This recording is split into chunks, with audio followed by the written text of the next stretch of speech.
Bonjour à toutes et à tous, bienvenue dans ce nouveau numéro en direct du Buzz TV de TV Magazine. Nous sommes partis pour 24 minutes de direct avec vous, toutes vos questions et notre invité du jour qui a 3 passions dans la vie, vous allez le voir. Apprendre le dictionnaire par cœur, se déguiser en Ken devant le père Fouras et sillonner le pays à bord de son hélicoptère. Alors non, malgré les apparences, cet animateur n'a pas le train de vie d'un milliardaire, il a juste la chance d'animer une émission grâce à laquelle il peut survoler les plus belles richesses de notre pays. Et s'il nous fait l'immense plaisir de s'arrêter ce matin sur ce plateau, entre 2 grilles de slam, c'est parce qu'il pose le pied à terre dans une région où le rose devrait apaiser les angoisses légitimes que nous ressentons tous actuellement. Waouh, c'est lundi matin. Parfait comme lancement. Ouais, mais c'est de plus en plus tôt le buzz média, en fait, c'est pour ça. Cyril Ferraud m'a offert un 2e café ce matin. J'ai la pile électrique dans le cœur, là c'est horrible. Vous allez bien un petit stand alors. Vous avez raison. Alors je le rappelle, Cyril Ferraud, la carte au trésor, c'est le fabuleux jeu que vous animez en première partie de soirée sur France 3. Et ce mercredi, vous proposez un nouveau numéro dans le ciel de la Haute-Garonne. Mais depuis que vous avez repris cette émission il y a 2 ans et demi, vous avez multiplié, c'est vrai, les voyages en métropole et même en Outre-mer. Est-ce que cette émission, pour vous, c'est un moyen de repérer un petit peu les lieux de vacances où vous pourrez vous diriger? On a fait Tahiti l'année dernière, exactement à la même époque. Alors ça, c'était fantastique. Moi, c'était ma première fois en Polynésie. Et je rêve d'y retourner parce que j'ai adoré la Polynésie française et les Polynésiens. C'est vraiment une culture et des gens formidables. Et puis, surtout, sans aller jusqu'en Outre-mer, la carte au trésor, ça montre à quel point on a un pays qui est magnifique et dont on ne connaît pas tous les secrets. Là, par exemple, donc on sera à Toulouse mercredi, puisque c'est le lancement de la 3e saison inédite. Donc la Haute-Garonne, Toulouse et puis tous ses environs. On ne s'imagine pas à quel point... Vous voyez, moi aussi, c'est tôt pour moi. Oui, c'est vrai, c'est un peu tôt, c'est vrai. On ne s'imagine pas à quel point notre pays regorge de départements incroyables. Avec la carte au trésor, on est allé dans le Lot. Moi, je suis tombé amoureux de ce département que je ne connaissais pas. On a fait les Côtes d'Armor, on a fait la Corse, évidemment, qu'on connaît davantage.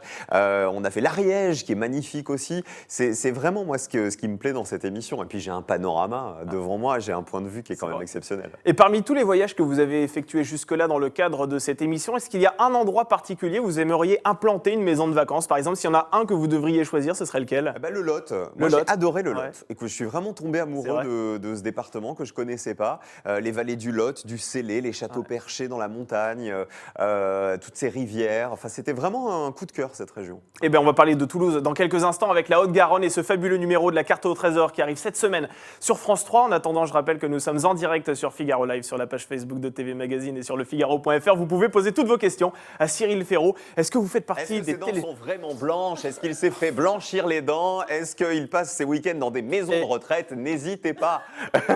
Vous pouvez lui poser toutes vos questions. Il répondra à tout ça après les news médias de Sarah Lecoeur. Formidable, Cyril, vous faites mes lancements. C'est formidable. Salut Sarah. Vous êtes en forme. C'est le café. On commence ces news médias avec les audiences. On s'est intéressé à quel jour? Samedi soir, puisque c'était le lancement de Masked Singer, vous savez, la saison 2 lancée avec Camille Combal. Alors si ce premier numéro est arrivé en tête des audiences, la marque perd visiblement de sa superbe, puisqu'ils étaient 4 700 000 personnes samedi soir et 24% du public. Catastrophe industrielle. Je vous le rappelle, 6 600 000 personnes l'an passé et plus de 32% de part d'audience. Donc c'est 2 millions de téléspectateurs de moins donc perdus en un an, donc c'est pas rien. En plus de ça, la une étalonné par France 3, votre chaîne, Cyril, et commissaire Magellan, à 4 600 000 fidèles. Il n'avait pas son masque, lui. Ah oui, c'est vrai, exactement, vous avez raison. Il n'avait pas le masque, oui. Et 21% du public. Il faut donc surveiller ça de près la semaine prochaine. Jacques Spisseur pourrait passer devant Camille Combal, on ne sait pas. Dans le reste du tableau, médiamétrie, on retrouve M6 et la série The Rookie, à plus de 2 millions de fidèles et 9% du public. Et le flop de la soirée est signé France 2, qui proposait un documentaire consacré aux primates, seulement 1,5 million d'intéressés et 6,9% du public. Apparemment, les singes n'ont pas passionné sur le service public. Pourtant, ils sont beaux, ces docs. Pourtant, c'est vrai. Les docs ont ultra haute définition, je crois, qui sont magnifiques. Et c'est tout l'honneur du service public de proposer effectivement ce genre de programme. Mais vous, je sais que vous avez regardé, malgré tout, Masked Singer. Mais oui, peut-être que je suis dans le bébé dragon, qui sait. Mais c'est ce que j'allais vous demander, d'ailleurs. Est-ce que vous êtes dans le hibou? Moi, je vous verrais bien dans le hibou. Ah, dans le hibou, le hibou qui est très strict, comme ça. Ouais, moi, j'ai regardé, j'ai adoré, franchement. J'ai été mort de rire sur les perroquets. Ah, sur les perroquets, J'ai une petite idée sur les perroquets, d'ailleurs. Il y en a beaucoup qui ont une petite idée sur les perroquets. C'est tellement drôle. Non, franchement, c'est tellement drôle à regarder. Et quand on voit les scores de Masked Singer qui sont, c'est vrai, en léger retrait par rapport à l'année dernière, est-ce que ça prouve qu'il y a encore de la place pour l'audace à la télévision? bah oui, franchement. Parce que c'est vrai qu'on parle souvent de Commissaire Magellan, par exemple, voilà, qui obtient des scores incroyables, mais il y a aussi des émissions comme ça qu'on ne voit jamais, qu'on n'a jamais vues à la télévision et qui cartonnent. Comme Mazinger, vous voulez dire ? Comme Mazinger, exactement. Bah, Mazinger, c'est quand même un format international, c'est un rouleau compresseur. Nous, on a cette chance sur France 3 d'avoir maintenant un savoir-faire en termes de fiction qui est assez incroyable. Quand vous voyez les 7 millions de Marlowe l'autre jour, exactement. Capitaine Marlowe, et puis Magellan, et puis Mongeville, et puis voilà, tous les autres, quoi. Les Meurtras aussi qui cartonnent. Ouais. Je crois que vraiment, en fait, France 3 a réussi à faire venir des gens qui n'étaient pas forcément des amateurs de fiction. Pour réussir à faire 7 millions aujourd'hui en prime time sur les 4+, voilà, il faut quand même être costaud. Vous pourriez accepter un guest dans Capitaine Marlowe. Certains animateurs le font maintenant. Alors, on m'a pas proposé dans Capitaine Marlowe, mais on m'a déjà proposé 2 fois de jouer dans des fictions. Ouais. Dans lesquelles Alors, c'était soit des Meurtras, soit des choses comme ça. En revanche, quand vous voulez tourner dans une fiction, il faut vous libérer au moins 15 jours, 3 semaines. Au moins 3 semaines si vous voulez bien faire votre boulot. Et je n'ai pas 3 semaines dans mon planning. C'est vrai. Et puis après, c'est un vrai métier, quoi. Donc, est-ce que j'en serais capable ? Je sais pas. Mais ça vous tenterait si vous aviez le temps. Bien sûr, ça m'amuserait. Que vous mais à pas condition d'avoir le temps de travailler avant. Parce qu'il y a tellement d'animateurs qui ont essayé la comédie et qui ont été pas super convaincants que je pense qu'il faut quand même prendre le temps de travailler, quoi. Eh ben, on va poursuivre cette fois-ci avec une ancienne Miss France qui a décidé de se reconvertir dans l'animation. Elle est sur TF1, elle était sur TF1 parce qu'elle n'y est plus actuellement. Et justement, cette chaîne a décidé de lui adresser un petit message. Oui, en fait, elle y est toujours. On va Elle y parler est toujours. d'Iris Mittenard. Et en fait, il y a quelques semaines, dans les colonnes du Parisien, elle se disait sous-exploitée par la chaîne privée. Elle est en fait frustrée de présenter seulement le loto épisodiquement et Ninja Warrior une fois par an. Alors, Rémi Faure, le directeur des programmes, lui a répondu ce week-end chez nos confrères de Pure Média. Il dit qu'animer du divertissement, c'est énormément de travail et cela demande d'acquérir de l'expérience. Pour lui, Iris ne doit pas brûler les étapes. Il ne peut plus y avoir de simples présentateurs prompteurs, ce sont ses mots. Et parmi les bons animateurs qu'il cite, donc il cite Nico Saliagas, Yann Barthès ou encore Jean-Luc Reichmann, il ajoute que tous ces animateurs, avant d'arriver sur TF1, avaient une longue carrière d'animation radio ou en tant que journaliste. Voilà, en 2 mots, Iris Mittenard doit encore faire ses preuves. Aïe, c'est vrai que ça peut être assez piquant, ce genre de réflexion. Oui, effectivement. Cyril, c'est quoi pour vous la définition d'un bon animateur ? Vous qui exercez ce métier maintenant depuis des années, comment caractériseriez-vous un bon animateur ? Je crois que c'est quelqu'un qui est aussi naturel à l'antenne que dans la vie. Voilà, tous les gens que vous avez cités, Denis Brognard, bon, dans la vie, il dit pas « Ah !» toutes les 5 minutes, mais vraiment, quand vous côtoyez Denis dans la vie, il est comme à l'antenne. Quand vous côtoyez Nagui dans la vie, il est comme à l'antenne. Moi, je suis vraiment à l'antenne comme je suis dans la vie. Et je crois que c'est ce qui fait quelque part qu'un animateur sait faire son métier. C'est qu'on ne triche pas et je pense que les gens le voient et ressentent la sincérité. Voilà. Après, je pense que c'est pas désagréable ce qu'a dit Rémi Faure sur Iris, mais c'est vrai que piloter un gros Barnum sur TF1, c'est un métier, faut avoir les épaules. Voilà, faut quand même un peu de background et de bagage. Eh ben allez, on va terminer ces news médias avec un acteur qui lui non plus ne triche pas. Il s'agit de François Cluzet qui a décidé de passer un sacré coup de gueule. Oui, c'était vendredi soir sur RTL. Il était l'invité de Stéphane Carpentier qui l'a fait réagir sur les propos de Fabrice Lucchini tenus la semaine dernière. Je vous rappelle, il s'était agacé du couvre-feu imposé entre 21h et 6h pour 9 grandes métropoles françaises qui mettent à mal les restaurateurs et les théâtres. Regardez, François Cluzet n'a pas apprécié. Mais non, mais il rejoint la cohorte de ceux qui ont fait des études et qui sont très compétents. Vous voyez, il faut Lucchini comme Premier ministre, il faut aussi prendre Bigard comme ministre de la Santé, il faut prendre Pascal Praud aux Affaires étrangères et Zemmour à l'intérieur. Voilà des gens qui savent de quoi ils parlent. Mais franchement, vous croyez que ça nous amuse ? Dites-moi, moi j'ai 5 enfants. Vous croyez franchement que j'ai envie de leur dire on va pas écouter ce que dit le gouvernement ? Mais enfin, ça va pas la tête. Je pense que quand même le gouvernement, et je prends pas parti pour lui, mais son intérêt, c'est quand même de poser la question aux gens les plus concernés par les études qu'ils ont faites, les scientifiques. Et derrière ça, par populisme, par facilité, il y a toujours 3 ou 4 cons qui viennent dire « Ben non, faut pas faire ça ». Mais on se ferme là. Voilà, ferme-la. Je vous avais prévenu, il y va pas de main morte.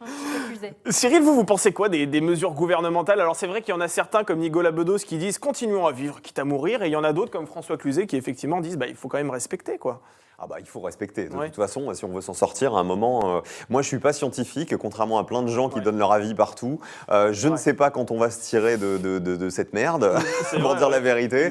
Non, mais voilà, si ça nous aide à en sortir plus vite, je vais te dire... Non, en revanche, ce qui est terrible, c'est pour les restaurateurs, pour les métiers de la culture, pour tous les gens, les commerçants qui, déjà l'année dernière, ont eu des soucis. L'hiver dernier, vous vous souvenez des manifestations terribles qu'on a eues. Cette année, le coronavirus, moi, j'ai plus un message d'espoir à adresser à ces gens-là et aux soignants, évidemment, qui, à mon avis, d'ici quelques semaines, vont encore connaître des moments difficiles dans les hôpitaux, avec les vagues de malades. C'est vrai que ce Covid-19 impacte tout le monde, même le monde de la télé et la carte au trésor aussi, dont on parle tout de suite dans l'interview du Buzz TV.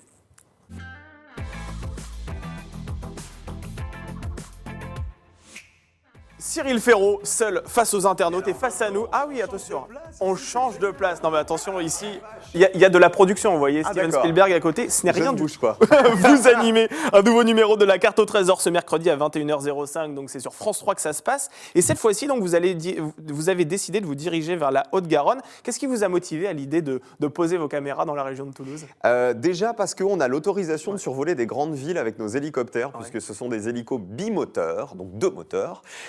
Donc on peut survoler des grandes villes comme Toulouse, on l'avait déjà fait avec d'autres grandes villes. C'est chouette de voir une ville rose comme Toulouse. Déjà, depuis le ciel, on comprend tout de suite pourquoi on l'appelle la ville rose. Et puis il y avait aussi plein de jolis paysages aux alentours, donc ça nous faisait plaisir d'aller en Haute-Garonne.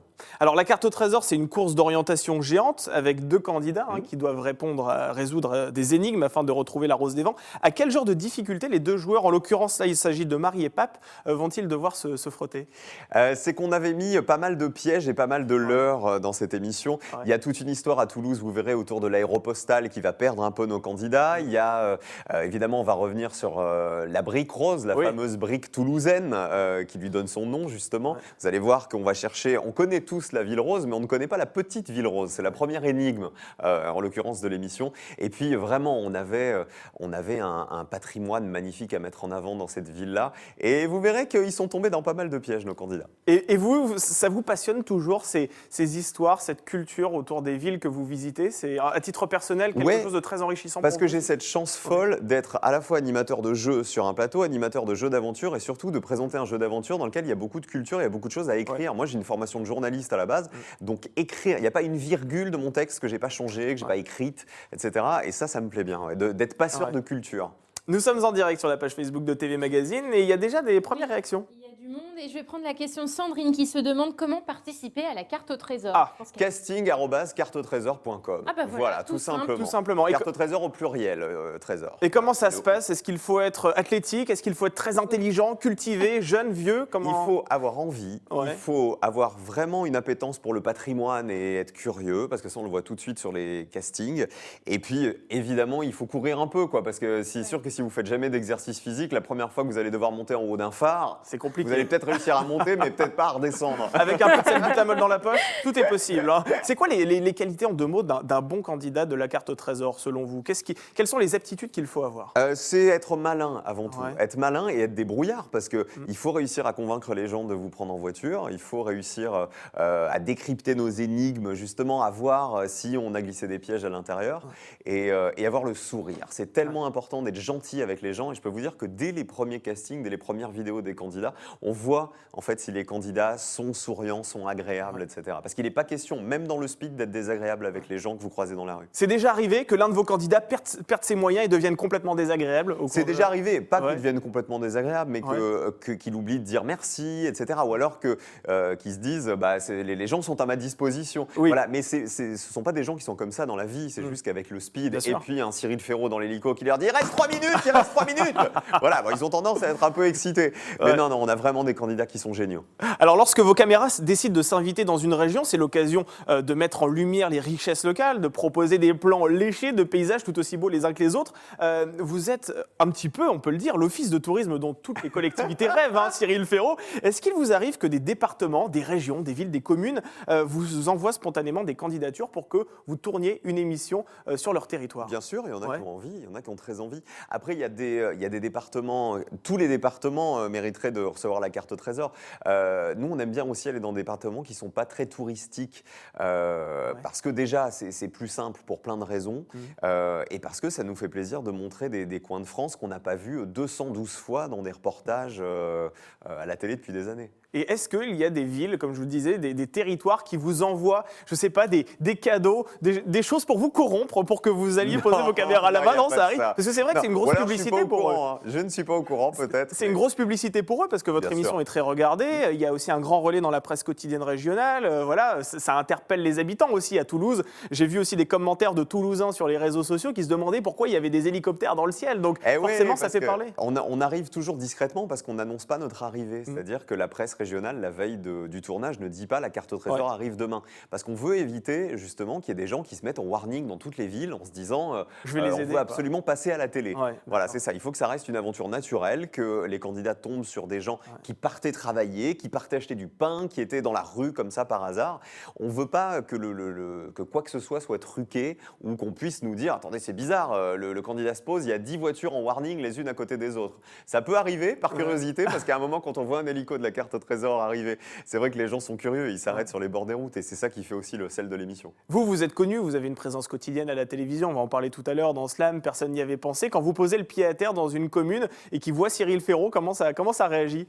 C'est super émouvant, parce que en fait, je vois la différence et l'évolution d'année en année. Il y a de plus en plus de gens effectivement qui viennent près des hélicos pour faire des photos, pour me dire un mot gentil, etc. Des familles, des enfants, etc. C'est assez touchant de voir la réussite de la carte au trésor sur les enfants.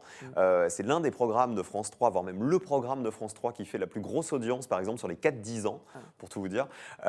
Et donc, je trouve ça chouette de voir des gamins comme ça qui regardent un jeu d'aventure et de patrimoine et qui, du coup, au-delà des hélicos et du côté grandiose du jeu, mine de rien, s'intéressent à la culture, quoi, voilà, à la culture de notre pays et à notre patrimoine. Sarah, on retourne du côté des internautes? Oui, sur la page de TV Magazine, Yanis pose cette question. Est-ce que vous repasserez en Bretagne? J'espère. Franchement, ouais. On est allé dans les Côtes d'Armor déjà. Moi, je suis très attaché au Morbihan, je suis très attaché à Lorient, où je vais chaque année faire le festival interceltique. Donc, j'espère qu'on va retourner en Bretagne. Et là, quelles sont vos prochaines destinations? Alors, mercredi prochain, pour le début de la saison 3 inédite, nous sommes en Haute-Garonne. La semaine d'après, on sera dans le Doubs, c'est-à-dire Besançon et sa région. Et on a aussi tourné l'Anjou, donc Angers et puis sa région. On a aussi tourné l'Allier et on a tourné la Vendée.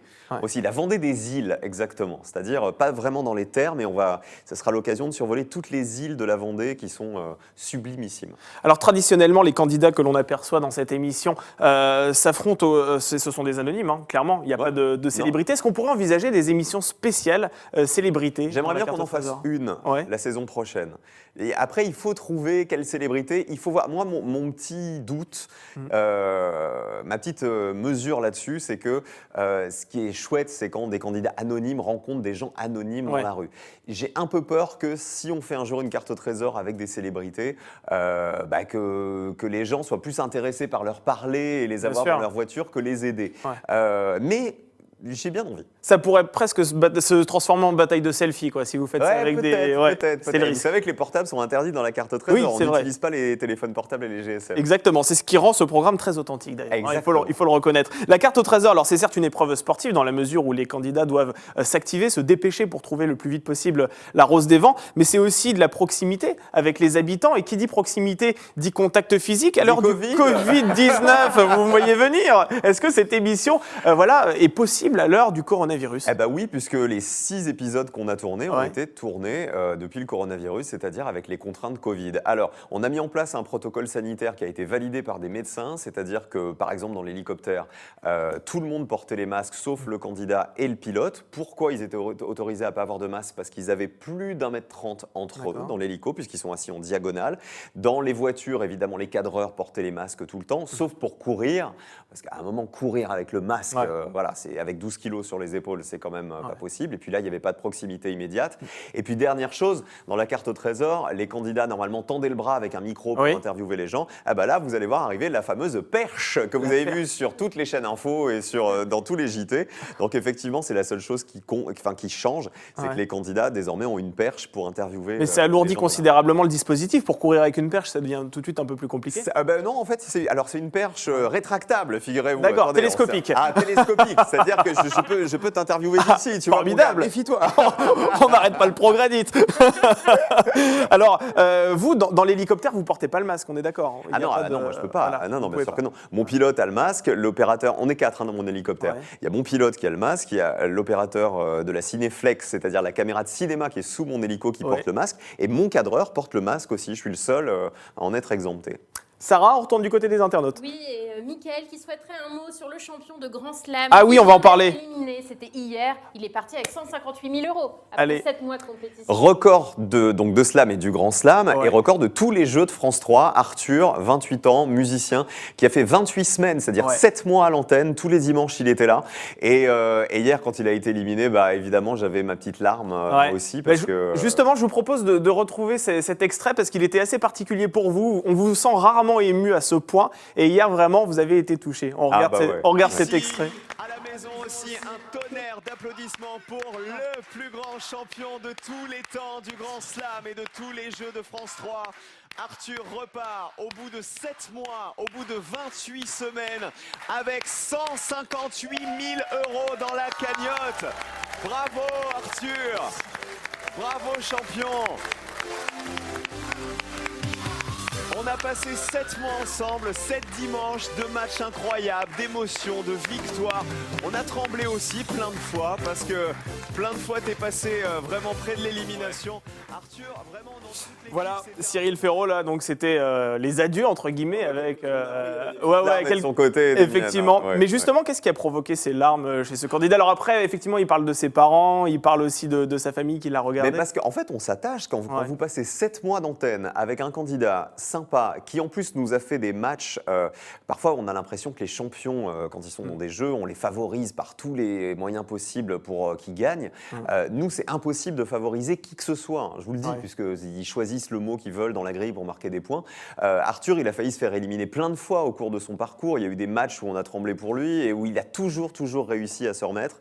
Et donc là, au bout de 7 mois, forcément, moi, il avait les larmes aux yeux. Moi, j'avais les larmes aux yeux aussi et j'étais triste de le quitter. Mais c'est la vie des jeux et je suis très content d'avoir un champion de 28 ans, aussi sympa que ça, qui soit le plus grand champion de mon émission. C'est quoi la relation que vous entretenez avec ces candidats? Parce que c'est vrai que vous passez du temps avec eux. Est-ce qu'à un moment donné, il y a une sorte d'amitié qui se crée? Est-ce que vous vous voyez dans les coulisses? Alors, avec les champions, il y a forcément, au bout d'un moment, alors je ne sais pas si c'est de l'amitié, mais en tout cas, il y a vraiment un lien qui se tisse, une complicité, ça c'est certain, quand vous faites 28 émissions et que vous vous retrouvez tous les dimanches.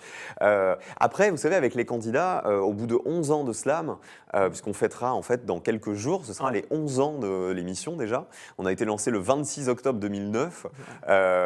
Forcément, en début d'émission, moi je passe toujours quasiment 10 minutes à présenter les candidats parce que ça me passionne toujours autant. Moi j'adore les gens, j'adore qu'ils me racontent leur vie. Donc j'aime bien qu'ils me racontent leur passion, les sports qu'ils font, leurs petits-enfants, leur métier, ce qu'ils font depuis qu'ils sont à la retraite, etc. C'est important pour les gens qui regardent aussi de voir des gens comme eux à la télé. Allez, Sarah, on retourne du côté des internautes. Il y a pas mal de questions. Ah oui, je ne vais pas pouvoir les poser toutes d'ailleurs, mais je vais prendre celle de Pascal qui se demande si vous serez de retour dans Fort Boyard la saison prochaine dans le personnage de Gosbo qu'on a adoré. C'est vrai. C'est venu avec les dents, mais il n'y a pas le ding. Mais d'ailleurs, les dents, c'est la seule partie de votre corps qui n'a pas été retouchée, c'est ça? Je vous confirme. Je vous remercie. Et encore, vous ne savez pas tout. On le voyait pas à l'antenne en tout cas. Alors ça, fantastique. Déjà, premier truc, expérience mais incroyable. C'est-à-dire que Fort Boyard, pour ceux qui connaissent mon histoire, j'ai commencé stagiaire sur Fort Boyard. Oui. C'est en envoyant des idées d'épreuves à la production de Fort Boyard que j'ai décroché mon premier stage, mon premier job à la télé. Donc ça veut dire que je revenais sur le fort 18 ans après, mon tout premier stage, de l'autre côté du miroir, on va dire, et après l'avoir fait comme candidat plein de fois. C'est une idée géniale. Bravo à un gars formidable qui s'appelle Guillaume Ramin, qui est le producteur de cette émission, qui en a fait ce qu'elle est devenue, c'est-à-dire ce cartoon géant, tout en restant un jeu d'aventure. Quand il m'a proposé l'idée de Cyril Gosbo, je pense il m'a dit, je m'attendais à ce que tu me l'envoies au visage en me disant non mais ça va pas, un Ken animateur aux dents sur blanches, aux cheveux sur blonds, aux yeux bleus. Il faut beaucoup d'autodérision pour. Oui, mais c'est ça qui est génial, c'est-à-dire tout ce que je me prends depuis des années, c'est-à-dire les dents blanches, les cheveux blonds, les trucs, il sourit tout le temps, etc. C'était génial de renvoyer comme un boomerang en fait les critiques que j'ai pu avoir. Mais parce que ça vous a blessé ces critiques à un moment donné? Non, alors au début, oui, parce que c'était le début de ma vie professionnelle, quoi. Et puis même je cherchais sur internet, je regardais sur les forums. forum et tout ça. Maintenant, j'en ai absolument plus rien à faire. Et justement, d'avoir transformé ces adjectifs qui me qualifient tout le temps depuis des années en espèce de personnage loufoque, un Cyril Ferraud puissance 10 000, c'était formidable. Et donc, pour vous répondre, l'année prochaine, on en parle déjà de l'année prochaine. Après, il y a plein de contraintes de planning me concernant, parce que je peux vous dire que pour me libérer 8 émissions de Fort Boyard, il a fallu pousser les murs du planning dans tous les sens. Mais c'était magique. J'ai vécu vraiment un truc incroyable. Alors, vous animez 2 divertissements quotidiens, Cyril Ferraud, personne n'y avait pensé. Slam, un jeu hebdomadaire, le Grand Slam. Vous avez des primes aussi, comme la Carte au Trésor, des émissions événementielles, comme le Festival interceltique de Lorient, par exemple. Qu'est-ce que vous espérez de plus aujourd'hui à France Télévisions ? Il y a une émission sur laquelle on travaille depuis 1 an et demi, donc il serait temps qu'on y arrive. C'est le grand concours des régions, qu'on devait déjà lancer il y a 1 an, et puis le Covid est arrivé là-dedans.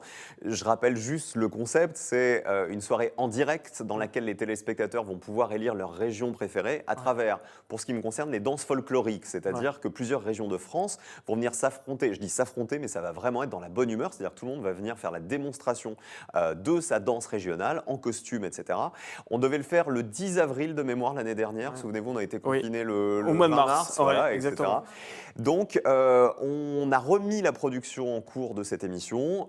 J'espère qu'on pourra la faire en 2021, si évidemment les contraintes Covid nous permettent de le faire. Vous avez peaufiné vos pas de danse, on vous verra danser ? J'ai peaufiné. Alors, je suis déjà très fort en gavotte, parce que ça fait quand même 5 ans que je fais le Festival interceltique de Lorient. C'est quoi, c'est le biscuit, ça, la gavotte ? La gavotte, c'est la danse. Ah, pardon, excusez-moi, vous savez. Mais Damien, faut aller en Bretagne un peu. Excusez-moi. Non, mais j'espère qu'on va réussir à faire cette émission. Et puis surtout moi, j'ai une chance folle sur France 3, mais vraiment folle, c'est d'avoir un portefeuille de programmes aussi large. C'est-à-dire 2 jeux quotidiens, un jeu hebdomadaire, un jeu d'aventure, du spectacle vivant, musique en fête, le Festival interceltique, le cirque de Monte-Carlo, bientôt de la variété donc, et des concours en direct. Voilà, c'est en général, quand vous êtes animateur sur une chaîne, on vous donne toujours la même chose, toujours le même type de programme. Et ben voilà, moi j'ai cette chance d'en avoir plein. Et à un moment donné, vous allez voir Cyril Ferraud, il va falloir choisir. On va aborder notre dernière rubrique, le sucré-salé. Ah. Bon alors, vous êtes un habitué du Buzz TV, hein, vous connaissez le principe, on vous soumet 2 propositions, il faut dans l'idéal... Je sais pas comment me mettre parce que je me vois dans la fenêtre là, j'ai l'impression d'être... Alors, première proposition, est-ce que vous êtes plutôt Samuel Etienne ou Olivier Mine ? Allez, bon courage à vous. Oh là là, c'est hyper dur. Alors... Samuel, c'est mon collègue, c'est mon voisin de palier, mais alors Olivier, Samuel m'en voudra pas si je choisis Olivier, parce qu'Olivier, j'ai été son stagiaire il y a 18 ans sur Fort Boyard, et c'est une belle histoire d'amitié, et je lui dis merci pour un truc, c'est que combien d'animateurs auraient dit non à ce que j'arrive sur Fort Boyard ? Oui, c'est vrai. Vous voyez, connaissant mon histoire et mon attachement à ce programme. Or, Olivier, il m'accueille les bras ouverts. Après chacune de mes interventions dans l'émission, j'allais le voir pour qu'il me donne des conseils. Et j'aime beaucoup la relation qu'on a. J'ai une super relation avec Samuel, qui est un super pote aussi. Mais vraiment, voilà, Olivier, il est dans mon cœur depuis 18 ans. Un chouette type, effectivement. Laurent Luyat ou Nelson Montfort ? Alors, Laurent Luyat, c'est mon frère. C'est mon frère. On habite dans le même immeuble. On part en vacances ensemble. Vous avez présenté Village Départ tous les deux ? On a présenté Village Départ ensemble. Et puis j'espère, je vais vous dire, on a produit un documentaire sur Michel Sardou qu'il a réalisé et qu'il produisait. Et j'espère que ça ne sera pas le seul documentaire qu'on produira. On est en train de travailler d'ailleurs sur un nouveau projet pour France 3. Peut-être le plus compliqué de cette série, Slam ou la Carte au Trésor ? Ah, c'est dur.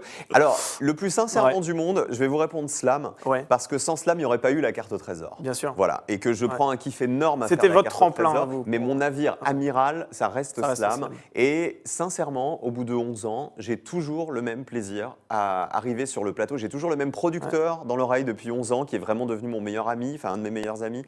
Donc voilà, je suis très attaché à Slam. Paris ou la province ? La province. La province. Ah ouais. Déjà, j'habite pas à Paris, j'habite pas loin, mais j'habite pas à Paris même. Et parce que moi, je suis un mec du Sud. Donc vraiment, France 3, c'est ma chaîne. Voilà, j'étais fait pour être sur cette chaîne. Allez, trottinette ou voiture ? Alors, je dis la vérité. Alors, soit je suis faux cul et je vous dis trottinette. Je dis la vérité, je suis voiture. Donc, parce que vous roulez en voiture. Donc, comme je roule en voiture pour aller tourner, comme je vous dis, comme j'habite pas dans Paris, il faut que je fasse pas mal de voitures le matin. Voilà. Donc, au début, je mettais 45 minutes. Après, j'ai mis 1h10. Maintenant, je mets 1h20. Voilà, pour faire le même trajet. Écoutez. C'est comme ça. Voilà, c'est la vie. Hein, les travaux, la joie des travaux. C'est exactement la joie des travaux. Mais au moins, on peut faire du vélo à Paris, ce qui est une bonne chose. Voilà. Allez, un dernier pour le fun. Le coquinou, qui est le surnom que vous donniez au jackpot lorsque vous présentiez le loto en 2008, ou la rose des vents ? Le coquinou, ça reste dans mon cœur quand reste dans même. mon Hein. cœur. Ça fait 2 fois que je choisis pas la carte au trésor, même si évidemment Oui. c'est aussi mon bébé. Mais le coquinou, c'est le début de ma carrière. C'est le loto, c'était en 2008. Ouais. Et surtout, ce qui est génial avec le recul, c'est que quand on m'a proposé le loto en 2008, tout le monde me disait n'y va pas. J'ai commencé sur France 2, donc le loto était sur France 2 à l'époque, en direct, juste après le journal de 20h. Donc je me souviens encore, juste avant le direct, j'étais en haut des escaliers, je voyais David Pujadas dire dans un instant le loto, etc. Et on faisait 6 millions de téléspectateurs en direct. Tout le monde me disait n'y va pas, c'est une voie de garage, tu feras plus rien après avoir fait ça. Et puis vous voyez, après j'ai fait Slam, après il y a eu la carte au trésor, après il y a eu tous les primes, et voilà, c'est une belle histoire. Et vous avez bien fait de le faire parce que ça donnait lieu à des jeux de mots succulents dont on se souvient encore. Voilà. C'est vrai. Vous voyez, on ne dira pas lesquels, avec les boules, tout ça. Enfin bref, merci Cyril Ferraud, merci d'avoir accepté notre invitation. Salut, les amis. Je rappelle que vous animez donc un nouveau numéro de la carte au trésor, c'est ce mercredi en première partie de soirée que ça se passe, c'est sur France 3. Je rappelle également que vous êtes aux commandes de Personne n'y avait pensé chaque après-midi sur France 3 également, c'est à partir de 16h. 16h40, 16h40, personne n'y avait pensé, exactement. 17h20 Slam. Et 17h20 Slam également, et puis le Grand Slam chaque dimanche également sur France 3. Bref, il faudrait 3 quarts d'heure pour énoncer toutes vos activités, mais bon, on va s'en tenir à ça. Merci Il y a beaucoup une mise en encore. scène pas mal, hein. Maintenant vous êtes avez au vu bout comme ça. Mais vous êtes loin de moi là. C'est une vraie émission, ne vous inquiétez pas, on va bientôt se rapprocher. Attention, Attention, attention. Et puis demain, écoutez, Cyril Ferrand va se retrouver pour un nouveau Buzz TV. Alors cette fois-ci, il s'agit d'un producteur qu'on va recevoir de série. Il s'agit de Dominique Bessner. Bah oui, 10%. déjà allongé sur cette Je crois que c'est jamais arrivé. Alors, 10% qui est une très bonne série, elle a juste la très mauvaise idée d'être en face de la carte au trésor mercredi. Alors, la carte au trésor, ça se regarde en live et 10%, Ça se regarde en replay. Faites attention parce que je suis pas sûr que ça tienne vachement Ah, c'est bien vrai, cette bon, table. je vais redescendre. Oui, parce qu'on a des moyens, mais pas trop quand même. Merci beaucoup Cyril Ferraud d'avoir accepté Salut, les notre amis. invitation et à demain pour un nouveau Buzz TV.